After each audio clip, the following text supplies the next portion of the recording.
Hello guys, আজি মই এটা নতুন ব্লগ লৈ আহিছো। ব্লগটো মই আমাৰ হাকনিবাৰী দেখুৱাবলৈ লৈছো আৰু এতিয়া মই হাকনিবাৰীখন দেখুৱাও দেই। সকলোৱে মোৰ ভিডিঅ'টো চাব।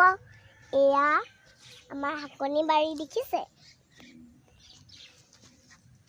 এয়া লাই শাক,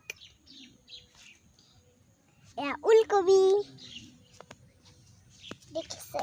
আপোনালোকৰ বাৰু এনেকুৱা শাক পাচলি বাৰী আছেনে বাৰু? আমাৰ কিন্তু আছে। এতিয়া আহকচোন আমি অলপ আগলৈ যাওঁ। এয়া সৰু আলু দেই,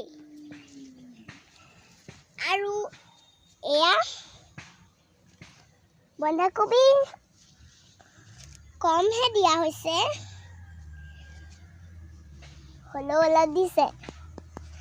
এতিয়া আহক আমি অলপ আগলৈ যাবলৈ চেষ্টা কৰোঁ। কেনেকুৱা দেখিছে বাৰু আমাৰ হাকনিবাৰীখন? আহক আমি আগলৈ যাওঁ।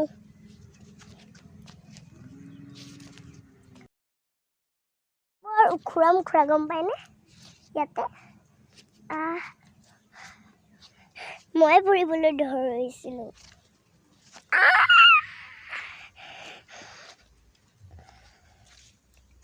এয়া বিলাহী পুলি দেখিছে। এয়া আপোনালোকক মই ভালকৈ কেমেৰাত দেখুৱাই লৈছোঁ ৰ'ব। এয়া দেখিছে, এয়া বৰ বিলাহী।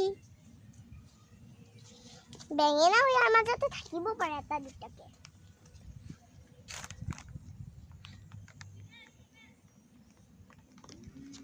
আপোনালোকক আৰু এটা বস্তু দেখুৱাবলৈ থাকিলে নহয়।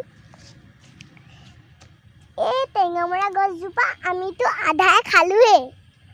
এয়া দেখিছে। আপোনালোকে বাৰু টেঙামৰাদি জেলি বনাব জানেনে?